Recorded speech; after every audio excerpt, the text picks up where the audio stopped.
this is Priyanka Khanna, Fashion Features Director at Vogue India, and welcome to a very special session of Vogue and the Natural Diamond Council Diamond Fest. It was exactly 4 years ago that Sabyasachi's jewelry line debuted. 2 years later, he opened his flagship jewelry store in Mumbai's Kala Ghora. Just last year, he showcased at Bergdorf Goodman a specially curated collection of his jewelry, clothing, and accessories that, despite a pandemic, was soon sold out. And just last week, he opened his first store in Dubai, where he shares space with some of the world's most incredible jewelry houses. Jewelry was an organic transition for the designer, who has long been a bridal favorite, thanks to his very signature aesthetic, one that celebrates Indian maximalism and layers influences, textures, and detail. But to define Sabyasachi's jewelry line as simply bridal would be completely inaccurate.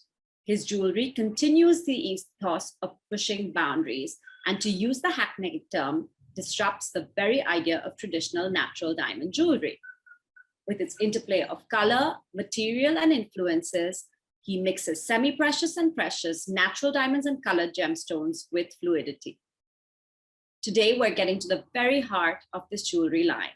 I'm thrilled to have Sabyasachi Mukherjee with me for this special session as a part of Vogue and the Natural Diamond Council Diamond Fest. Thank you, Sabya, for being with us today. Pleasure, Priyanka, pleasure. So I'm going to get straight to it.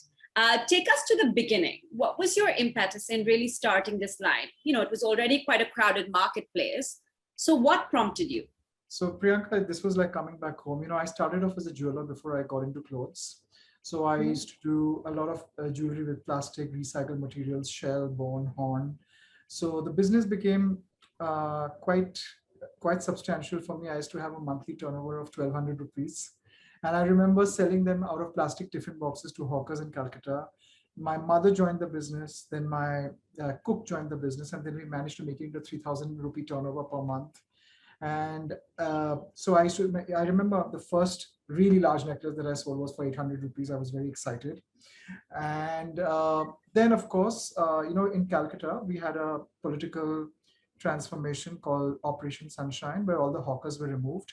And there went my chance at distribution. And, you know, I gave it up. I did many things. I opened a modeling agency. I did choreography. Then eventually I got into NIFT and I started a label.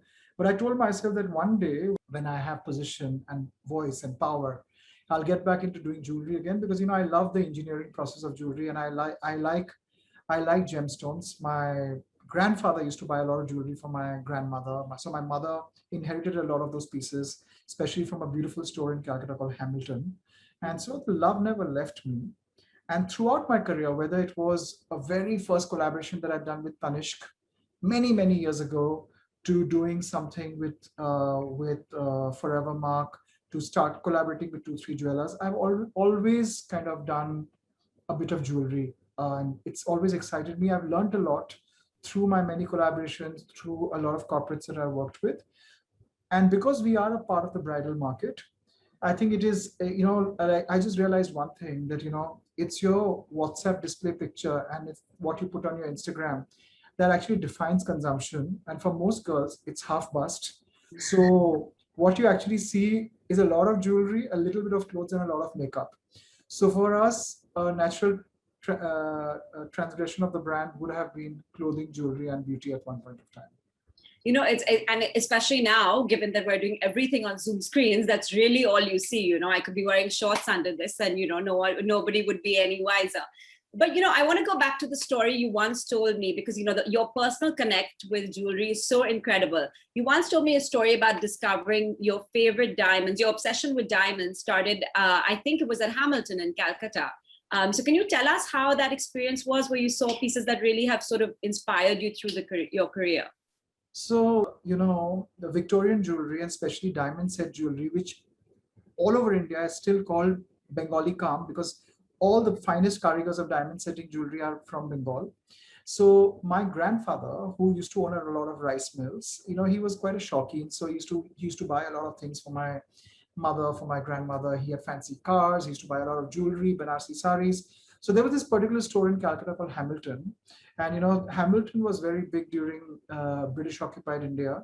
And they say that, you know, it was as up there as Cartier and Tiffany and all of these iconic stores. And a lot of royalty, a lot of European royalty, a lot of European noblemen used to get a lot of their jewelry manufactured in Calcutta. A lot of people don't know that a lot of finest of European jewelry still gets manufactured in Calcutta in small villages, especially in a place called Dongjur. And so I've grown up seeing a lot of good jewelry. Especially my mother had a beautiful necklace. It was Art Deco. It was set in platinum. And, I was fascinated by the fact that, it had a very delicate yet at a very strong quality, because Art Deco is very architectural, but it was still very fragile. It was almost, a combination of Belle Epoque and Art Deco. And my mother used to always wear that for family weddings. And she had a lot of gold jewelry, but that was a favorite diamond jewelry. So I think I have a family connection with that piece. And while I was growing up, I like the fact that diamonds can be used so beautifully, like whether you have the Golcondas, or whether the light luster comes from the fact that the chemical compositions are such, or whether you look at diamonds in any form, whether you look at table cut diamonds, rose cut diamonds, mutual cut diamonds. I like the fact that it can be combined with different things, and depending on how you cut your diamond, you can get a very sharp light, or you can get something which is dull and beautiful. And I've always liked playing with it because it for me it's theatrics, visual theatrics. Mm-hmm. Do you have a particular stone or cut or setting that you love in natural diamonds that you tend to use?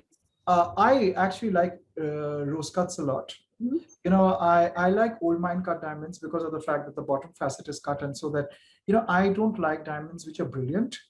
I like them in smaller quantities, but I like them, I like diamonds to be used when they emanate different kinds of light with different kinds of cuts. Like, I'm more of a classic person. So for me, a cushion is my all-time favorite. I would like a cushion cut, or I would like a princess. I love rounds. I love ovals. Once in a while, I would probably like other fancy cuts. But I prefer, the timelessness of rounds and cushions. And as far as diamonds are concerned, I like to play with different kinds of cut because they emanate different kinds of light.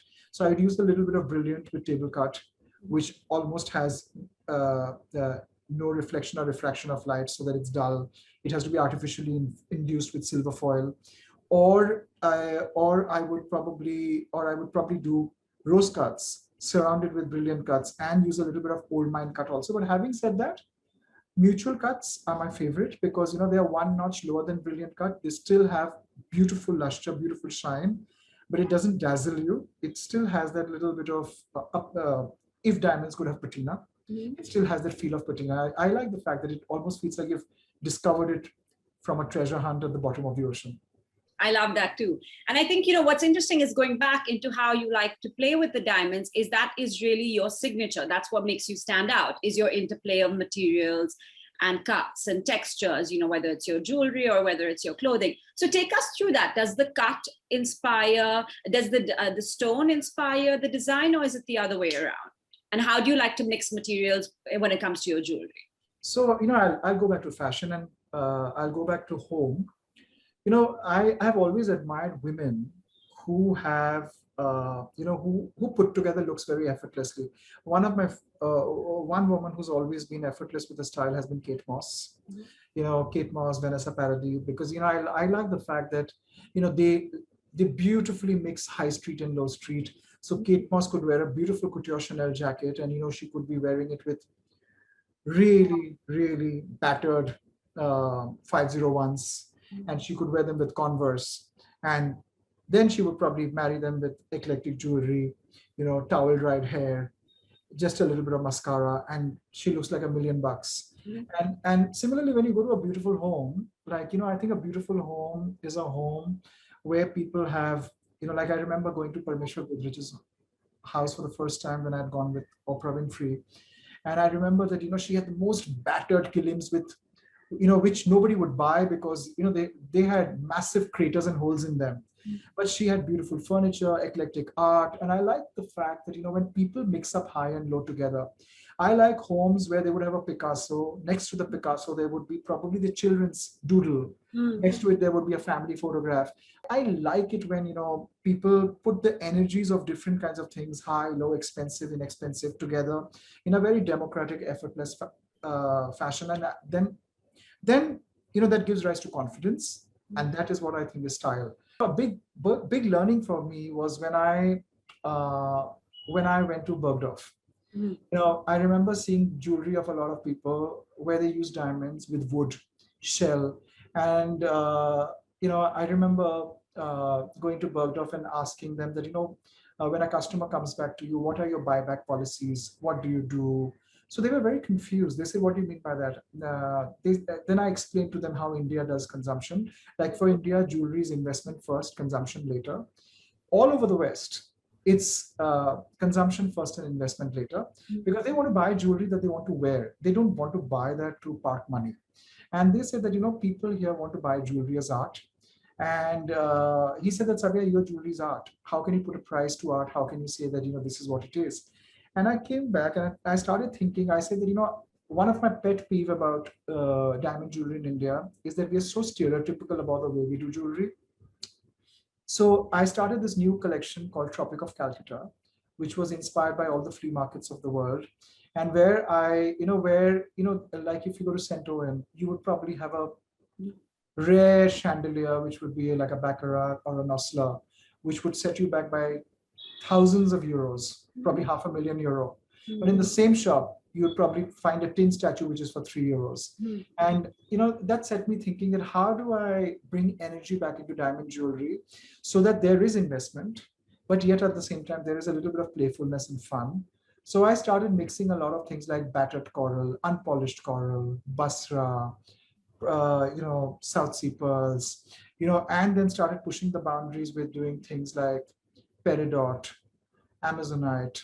Then you do things like moonstone, cat's eye, with sapphire, Kashmir sapphires. Then you use them with Burmese rubies. Then you use them with not so expensive rubies, tourmalines, jade, bone, shell, and combine them with VVS1 diamonds set in 18 karat gold. So there's a lot of investment, but yet at the same time, you get these beautiful large pieces which are eclectic, modern, that people can wear every day without it burning a hole in their pocket.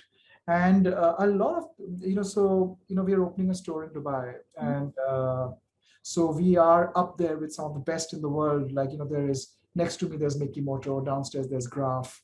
And one of the reasons they like that, I call this disruptive diamond jewelry, is the fact that, Dubai has a confident market where there's so much money that, they bought the best in the world. Now they want to buy things that are different. And people are slowly moving on to this direction of being able to mix high and low, like how you would now wear sportswear with couture, or you would wear an evening gown with flats or sneakers. Similarly, people want to mix diamonds with things which are not so kosher, like coral and turquoise. And I'm enjoying that mix. I think it gives you a sense of investment, but yet at the same time, it frees you to use diamonds in a very bohemian way, so that while you consume, you also invest. I love that, because I really do think it's the mix that defines you. It's such an important part of your signature aesthetic. How have brides reacted to your pieces? What is your advice to them when they're obviously putting together a Sabya look, which is now pretty much from head to toe? What are the conversations you've had that have surprised you, but are also interesting? The way millennials and people of this generation are, Gen Z and everybody, they're consuming jewelry, is the fact that, earlier, the entire business was about the local jeweler and the family jeweler.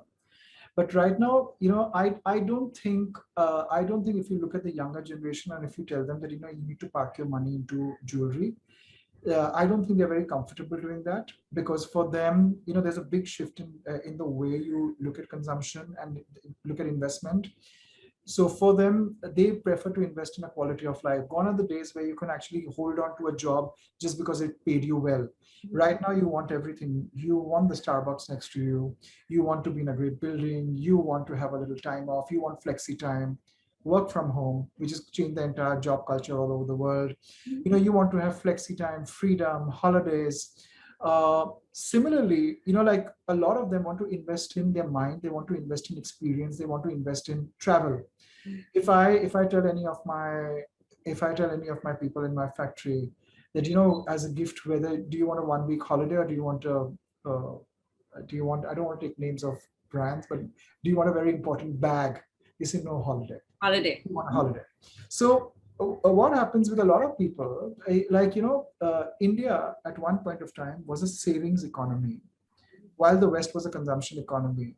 I think the pandemic, the shift in generations, all of us has taught us that we need to live for this generation and we need to live for today, because you never know what you might not even see tomorrow if tomorrow comes. So that is going to define the way people are going to consume jewelry.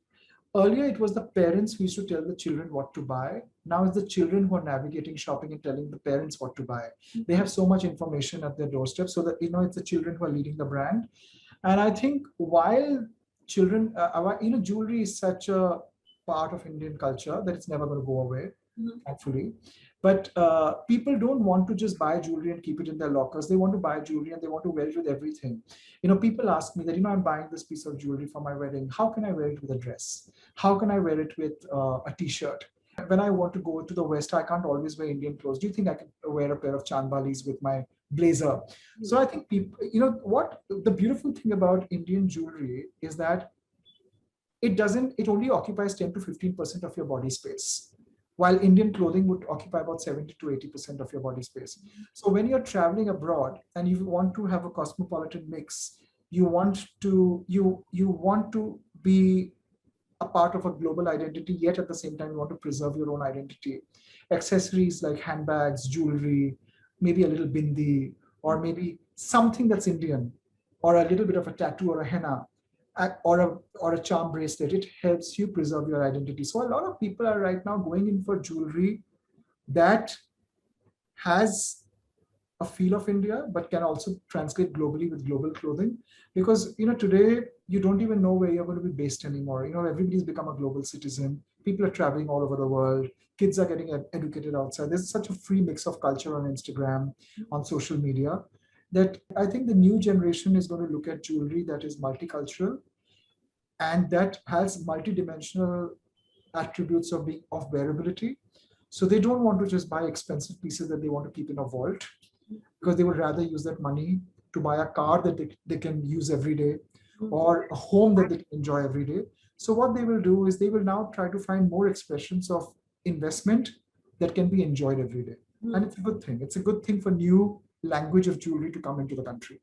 I agree. And I think that goes into my next question, which is really how you built a first generation jewelry brand on a very definitive language and a very definitive vocabulary, which of course has an emotional quotient to it, but also has, for the lack of a better word, a fashion element to it. Can you take us through how you really thought that out and how you built that brand? Is going to be important because the consumer demands it. And the new consumer does not really care about whether your brand has been there for 50 generations or 40 generations. They want to buy things from brands which tell authentic stories, that they can trust, brand that gives them something that they consider value for money. And value for money can mean so many things to many things. It could be how you're ecologically building a brand, or how your brand adheres to certain things that people expect out of you, or how inclusive you are, or whether you are dressing up their icons. So I think there are many jewelry companies in this country, but many of them have not focused on building a brand. So today it's going to be a combination of a great product, great pricing, trust, democracy of design, and also of building a brand. Because today's children want to consume something that gives them a 360-degree experience and not just a product. So it's a great time for first generation jewelers. Well, I think that gives hope to a lot of young talent. The idea of diamonds, and diamonds have a significance to them. What is your emotional connect with the natural diamond? When I look at diamonds, apart from the fact that it's precious and shiny and beautiful, I think what the first thing that comes to me is dependability, because you see they're some of the oldest stones in the world, and the fact that they have almost they are how do I say, unperishable. The fact is that you can change your settings, you can take the diamond, because it's such a hard stone that you will destroy jewelry but you'll never be able to destroy a diamond. But I like the fact that it can pass on from generations to generations to generations to generation, and that sense of timelessness is what gives diamond the real value. I like the fact that it's almost like, how do I say, uh, it's almost like the lender of last resort. That when you have nothing left, the diamonds are with you. Yeah. And also in a way, it's the biggest story of conscious consumption, right? Because you're passing it through generations, it's lasting. Right. You can change the details, but you're not going to sort of get rid of diamonds. So and that again goes back into the ethos of your work, whether it's in the embroidery you use, or your use of borders, which can then which have been reused from the past. I think that's really what it's always been the crux of your work. So I want to get back. Sorry. So no, Priyanka, I was saying that you touched a very important point, because I always tell myself that when I'm giving something to a person, I hope it lasts. I come from a middle class background, so we didn't have much. So for us, because you didn't have much, you valued everything. I was just telling somebody that we come from a generation where we didn't throw away things, we learned to mend them. So if and look at the way middle class India was sustainable. So if one of your chappals got torn, you never threw it away. You took it to a local cobbler and he fixed it for you. Middle class India really had a circular economy. And I learned from that for me, it's very, very important to preserve things. Coming back to something that you had said, one of the reason I like round diamonds, I like cushion cuts, I like princess, as opposed to anything that's a very fancy cut, is because these are all timeless cuts. You can always take them off from a piece and put them on another setting, and that you'll always be able to use it. Whether you can use it as a earring or a pendant or a part of a very large piece. Classic things like whenever I buy diamonds, I have one thumb rule: buy quality and buy cuts which are timeless. I never get enchanted by fancy cuts. I just think it's too transient. I like to buy something that, like when I've been enchanted by pieces that have been done by Harry Winston, Buccellati. And when I look at some of their pieces, what I like is the fact, especially with Harry Winston, repeat value. You can use it again and again and again and again.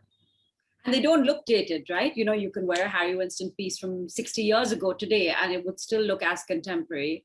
And I think that's true of your clothes. I mean, I've had that experience where I wear your lehengas that I bought from you 12 years ago, and, I don't feel, out of place at all, which I think goes back to my next question is, how do you approach designing jewelry different from, is there a different approach to designing jewelry versus a sari or lehenga in your mind? No, it's the same thing. I firstly want to give people dynamism of culture, but I also want to give them something that they can hold on to in terms of design, also good quality. Because you see, in India, we have a very warped attitude with quality, because when you put a VVS1 diamond with a turquoise, or let's say a battered coral, a person will come to me and say, can you polish that coral please for me? I say, no, I won't. And they'll be like, lekin ye to kitna ganda hai. And the diamond is so beautiful. I said, ma'am, you buy that entire thing together. I keep telling them that, like, I have never really admired people who wear designer clothes head to toe, because somewhere down the line, the hue inside you does not translate. But when I all the women that I've admired, all of them, I've admired them because they have always had that sense of individuality in which they brought clothes. I have had friends who have worn T-shirts to very important dinners, and it's an intarsia T-shirt. Maybe it has a little hole in it, but then she has worn the most fabulous Harry Winston necklace with it and black leather pants. Mm. And I'm like, wow, confidence. And I think what the younger generation has in oodles is because they are such an inclusive generation. They've grown up seeing so much, is they have oodles of confidence. And I want to create jewelry that is a homage to that confidence. I don't want them to say that just because it's expensive, expensive needs to sit next to expensive. Mm. One of my biggest design philosophy has come from a painting of Frida Kahlo, the very famous painting called The Bus. And in Mexico at her time, there was no reserved compartment for in buses, public transport. So a nobility used to sit next to a peasant, and I like that sense of community. I like the fact that you can mix, as long as things look beautiful to you. I don't think you need to overthink, because in India, everything that you do in terms of jewelry is made only for investment. And somewhere down the line, I think the product becomes sterile. I've seen a lot of people buying terrible jewelry because it makes for great investment. And I say that, you could just put that money in bonds or just buy gold bricks. Yeah. Why do you have to buy jewelry for investment that you'll only wear once and you'll never wear? I know a lot of girls who tell me, oh my God, my wedding jewelry was so tacky. I don't even know what to do with it. It's sitting in my locker. I said, why did you buy it? No, parents bought it for me. Papaji bought it for me because it was investment. I said, don't do that. I said, the modern investment is about something that you can invest and enjoy at the same time. Because investment has to be both, how do I say, it has to be both tangible and intangible. The earlier generation only believed in tangible investment. The new generation believes in a healthy combination of tangible and intangible. Is there a particular natural piece that you've created with diamonds that has really resonated with you, or that you feel is really a reflection of your approach? So the new collection that I've done called Tropic of Calcutta. So what we've done is we've used the finest of VVS and VVS1 diamonds, ENF color. So they are, they're almost the top of the pops in diamond. But then I've used them with a plethora of stones, whether it's turquoise, whether it's sapphire, whether it's coral, whether it's complete boo-boos, almost low semi-precious stones. But when you put them together, this is so fabulous. And there is a very, very strong backbone of investment because the gold is 18 karat. Mm-hmm. The diamonds are VVS1 and VVS ENF color. But then what lends the volume is the playfulness of, things like jasper, jade, a lot of stones, labradorite, that people would not really associate with diamonds. And I think that's confident jewelry. And also the codes of clothing are changing, Priyanka. Like, you're in the business for a long time to know that, clothing is becoming so much more DIY. Mm-hmm. Like, people are now mixing freely. They are mixing high street with low street. I remember seeing a Valentino show when Pier Paolo and Maria Grazia debuted. And, they had the most pristinely beautiful evening gowns. But what made it delightful and young and fresh was the girls wore it with flats and not with stilettos. And I think that sense of playfulness, comfort, easiness, confidence, inclusivity is going to become the new norms and the new pillars of the jewelry industry. I agree. And I think it's such an exciting way forward. And I think, what is appealing with your pieces is that you really can spot them, and they stand out in a nice way in sort of in the crowd, and it really reflects everyone's new approach, which is, like you said, mixing. So thank you, Sabya, for being a part of this panel with us. We loved your views and, hope to see you soon. Thank you, Priyanka, and thank you, everyone.